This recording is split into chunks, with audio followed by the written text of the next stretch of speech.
ఈ ఐపీఎల్ 2025 నిరవధికంగా వాయిదా పడిందో దానిపైన మరిన్ని అప్డేట్స్ అందించేందుకు మా ప్రతినిధి సునీల్ మనకు అందుబాటులో ఉన్నారు. సునీల్, ఒక కీలకమైన నిర్ణయం తీసుకుంది బీసీసీఐ అని మనం చెప్పాలి. దీనికి సంబంధించిన ఓవరాల్ డీటెయిల్స్ ఏంటి? ఆపరేషన్ సింధూర్ నిర్వహించింది. ఆపరేషన్ సింధూర్ని తట్టుకోలేనటువంటి పాకిస్తాన్ నిన్న ఏకకాలంలో దాడులు చేసే ప్రయత్నం చేసింది.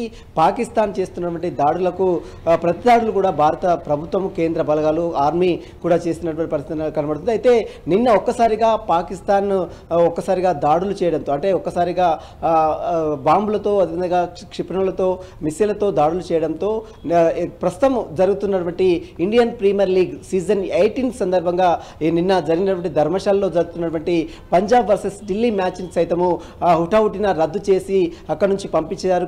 ప్లేయర్స్ని కూడా క్షేమంగా పంపించారు. అయితే ఇప్పుడు ఉన్నటువంటి తాజా పరిస్థితులు, తాజా పరిణామాల నేపథ్యంలో ఇండియన్ ప్రీమియర్ లీగ్స్ని నిర్వహించలేమంటూ కూడా బీసీఐ ప్రస్తుతం అయితే దీన్ని నిరవధిక వాయిదా వేసినట్లు కూడా కొద్దిసేపమే బీసీఐ ప్రకటించింది. మొత్తం మీద ఇండియన్ ప్రీమియర్ లీగ్స్ ఇప్పటికే అందరూ కూడా దాదాపు లీగ్ మ్యాచ్లు మొత్తం కూడా దాదాపు కంప్లీట్ అయిన నేపథ్యంలో ఇప్పుడు ప్లే ఆఫ్ మ్యాచ్లు జరుగుతున్నటువంటి నేపథ్యంలో ఇప్పుడు ఒక్కసారిగా బీసీఐ నిర్ణయం పట్ల కొంత ఫ్యాన్స్ కూడా కొంత నిరాశ కూడా వ్యక్తం చేస్తున్నారు. మొత్తం మీద మనం చూడొచ్చు, కేవలం హైదరాబాద్తో పాటు మిగిలినటువంటి అహ్మదాబాద్, గుజరాత్, రాజస్థాన్ తదితర ప్లేసెస్లో కూడా, అన్ని ప్లేసెస్లో కూడా ఈ యొక్క ఐపీఎల్ మ్యాచ్ని కండక్ట్ చేస్తుంది. కాబట్టి ఇప్పుడున్నటువంటి తాజా పరిణామాల నేపథ్యంలో వారికి ప్లేయర్స్ని రక్షణ కోసం, ప్లేయర్స్ యొక్క భద్రతను దృష్టిలో ఉంచుకొని ఈ కీలక నిర్ణయం తీసుకున్నాం. మరోవైపు చాలామంది అటు క్రికెట్ అభిమానులు కూడా స్టేడియానికి వేలాది మంది వస్తూ ఉంటారు. కాబట్టి వారి యొక్క భద్రతను దృష్టిలో ఉంచుకొని ఈ యొక్క కీలక నిర్ణయం కూడా బీసీఐ తీసుకుంది. ప్రస్తుతం అయితే ఐపీఎల్ సీజన్ 18 మాత్రం ప్రస్తుతం నిర్వధికంగా వాయిదా వేస్తున్నట్లు కూడా బీసీఐ ప్రకటించింది. కాబట్టి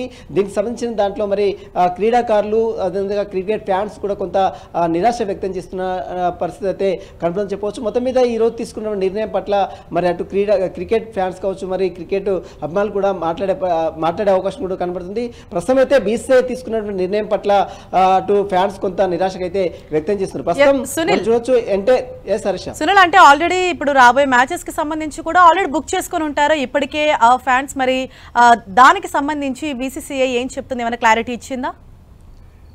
ఈరోజు బీసీఐ కూడా కీలక ప్రకటన కూడా చేసే అవకాశం ఉంది. ఎందుకంటే మనం చూడొచ్చు, నిన్న తాజా పరిణామాల నేపథ్యంలో నిన్న జరిగినటువంటి ధర్మశాలలో జరిగినటువంటి పంజాబ్ వర్సెస్ ఢిల్లీ మ్యాచ్ కూడా అర్ధాంతరంగా ఒక మ్యాచ్ కంప్లీట్ అయిన తర్వాత సెకండ్ బ్యాటింగ్లో ఒక్కసారిగా మ్యాచ్ నిలిపివేసినటువంటి పరిస్థితి మనం చూసాం. ఆ తర్వాత ఈరోజు మరే జరిగినటువంటి మ్యాచ్ కావచ్చు, ఈరోజు ఆర్సీబీ వర్సెస్ చాలా మ్యాచెస్ కూడా ఇంకా ఉన్నాయి. కాబట్టి ముందస్తుగా టికెట్స్ మొత్తం కూడా ఇప్పటికే బుక్ అయ్యాయి. కాబట్టి వాటికి సంబంధించిన టికెట్స్ రిటర్న్స్ సంబంధించిన విషయంలో అటు బీసీఐ కూడా ఒక కీలక నిర్ణయం కూడా తీసుకునే అవకాశం ఉంది. వారందరూ కూడా టికెట్స్ డబ్బులు వాపసు చేసే అవకాశం ఉంది. మొత్తం మీద తాజా పరిణామాలు, ఇండియా పాకిస్తాన్ మధ్య జరుగుతున్నటువంటి కోల్డ్ వార్ సంబంధించిన విషయంలోనే బీసీఐ కీలక నిర్ణయం తీసుకున్నట్లు కూడా తెలుస్తుంది. దీనికి సంబంధించిన విధి విధానాలకు సంబంధించిన ప్రక్రియకు సంబంధించిన పట్ల కూడా మరి కాసేపులోనే బీసీఐ కూడా అధికారికంగా ప్రకటన కూడా చేసే అవకాశం ఉంది. Harisha, right, thank you Sunil.